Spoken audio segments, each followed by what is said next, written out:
Assalamu alaikum students. Today in this lecture we are going to discuss about the organelle and cell level.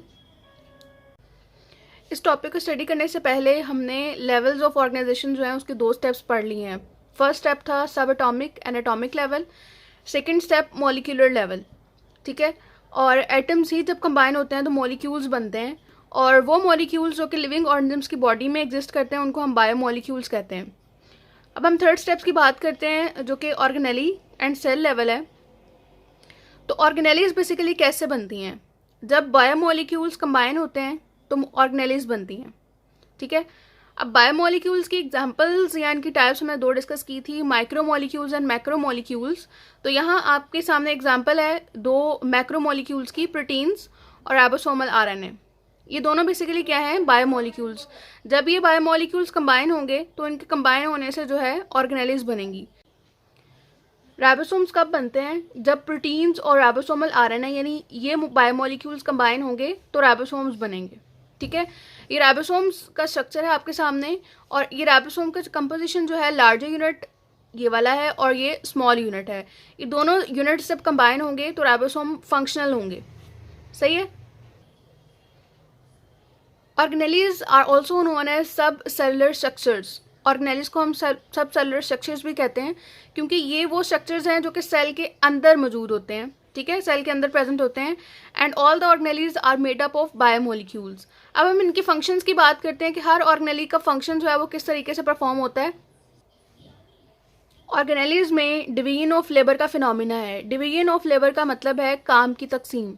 Her organelle का एक specific function है. ठीक है. Each organelle perform a specific function.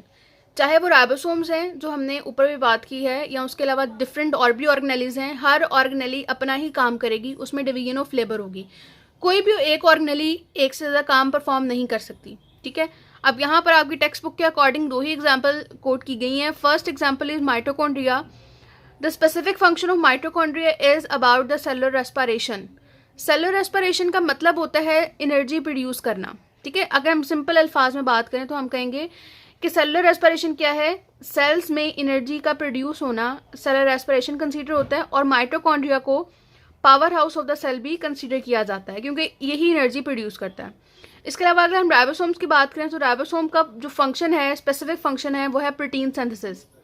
Ribosome सिर्फ और सिर्फ protein ही synthesise करेगा, इसके अलावा इसका कोई काम नहीं है. ठीक है. अब हम नेक्स्ट स्टेप की तरफ चलते हैं जो कि सेल से रिलेट करता है. तो फंक्शंस ऑफ डिफरेंट ऑर्गेनेलीज. ठीक है. यानी हर ऑर्गेनेली का अपना काम जो है वो उससे रिलेट करेगा, और डिफरेंट ऑर्गेनेली डिफरेंट फंक्शंस के साथ जब कलेक्ट होंगी यानी कंबाइन होंगी तो वो एक सेल बना देंगी. ठीक है. सेल कब बनेगा? जब डिफरेंट ऑर्गेनेलीज कंबाइन होंगी तो सेल बनेगा. अब नेक्स्ट स्टेप की तरफ हम चलते हैं जो कि सेल लेवल है. Different organelles combine together and form a cell. अब आपके सामने यहाँ एक एनिमल सेल मैंने ड्रॉ किया है. इस एनिमल सेल में you can see different structures हैं जो कि आपको सेल के अंदर नजर आ रहे हैं. Because all the structures are considered as sub cellular structures, यानी सेल के अंदर हैं तो इनको हम सब सेलुलर स्ट्रक्चर्स कहेंगे, और साथ साथ इनको हम स्पेसिफिक नेम ऑर्गेनेली का देते हैं. ठीक है. अब यहाँ डिफरेंट ऑर्गेनेलीज जो है वो मैंने ड्रॉ की हैं. फॉर एग्जाम्पल यहाँ पर राइबोसोम्स आपको नजर आ रहे हैं, और माइटोकॉन्ड्रिया नजर आ रहा है, क्लोरोप्लास्ट है, एंडोप्लाज्मिक रेटिकुलम है, साइटोप्लाज्म है, और आउटर मेम्ब्रेन जो है उसको सेल मेम्ब्रेन कहते हैं. ये गोल्जी बॉडी है, गोल्जी एपरेटस है, और फाइनली ये एक मेजर ऑर्गेनेली है जिसको हम न्यूक्लियस कहेंगे. तो जब ये सब ऑर्गेनेलीज कंबाइन होती हैं तो एक सेल बनता है. और सेल बेसिकली क्या है? Cell is the structural and functional unit of life. किसी भी लिविंग ऑर्गेनिजम्स की बॉडी जिस चीज से मिलकर बनी है वो सेल है.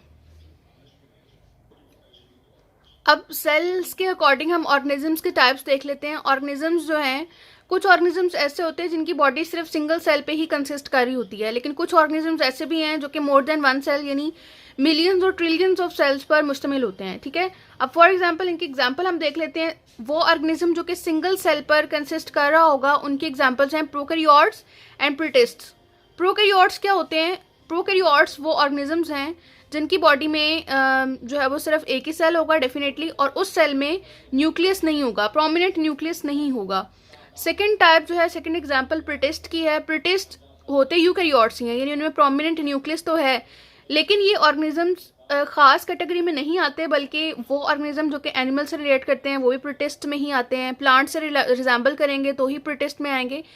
यानी प्रोटिस्ट जो हैं ये एनिमल लाइक भी होते हैं, प्लांट्स लाइक भी होते हैं, फंजाई लाइक भी होते हैं। तो डिफरेंट ऑर्गेनिजम्स की कम्बिनेशन से प्रोटिस्ट की कैटेगरी बनती है। ट्रिलियंस ऑफ सेल्स जिन ऑर्गेनिजम्स में होते हैं वो है फंजाई, यानी ये फोटोसिंथेटिक जो है वो पिगमेंट्स नहीं होते इसमें, या फोटोसिंथेसिस नहीं कर सकती। सिंपली ये अपनी फूड खुद प्रिपेयर नहीं कर सकती। साथ ही साथ एनिमल्स हैं और प्लांट्स हैं, तो ये सब यानी 3 टाइप के जो कैटेगरीज हैं इनमें बहुत से सेल्स कंबाइन होकर इस ऑर्गेनिज्म की बॉडी बनाती हैं। अब हम ये सब कॉन्सेप्ट जो है वो बुक से देख लेते हैं जी। तो ये आपका टॉपिक है ऑर्गेनेलियन सेल लेवल। रीडिंग कर लेते हैं इसकी। Biomolecules assemble in a particular way and form organelles. ठीक है, बायोमोलिक्यूल्स किसी खास पर्टिकुलर वे में कंबाइन होते हैं, कंबाइन होने से ऑर्गेनेलीज बनाते हैं। The organelles are the actually सब cellular structures and when they assemble together unit of life cells are formed. ऑर्गेनेलीज के फंक्शन की बात कर रहे हैं नेक्स्ट के। Each type of organelle is specialized to perform a specific function. हर एक ऑर्गेनेली अपने खास इन स्पेसिफिक फंक्शन के लिए ही असाइन कर दी गई है। For example mitochondria are specialised for cellular respiration and ribosomes are specialised for protein synthesis. ये दोनों जो है वो लाइंस आपने हाईलाइट कर लेनी है, ये MCQs are important. In this way functions of cell are accomplished by these specialised structures. It is an example of division of labour within the cell. यानी इन 2 एग्जाम्पल से हम सेल्स में डिवीजन ऑफ लेबर के phenomena को देख सकते हैं। In the case of prokaryotes and most protists, the entire organism consists of a single cell. In the case of most fungi, all animals and all plants, the organisms consist up to the trillions of cells. तो prokaryotes और protist में सिर्फ एक ही cell पूरी complete organism की body बना रहा होता है। इसके अलावा अगर हम बात करें फंजाई की, एनिमल्स और प्लांट्स में, तो यहाँ पर बहुत से सेल्स मिलकर इनकी बॉडी बना रहे होते हैं।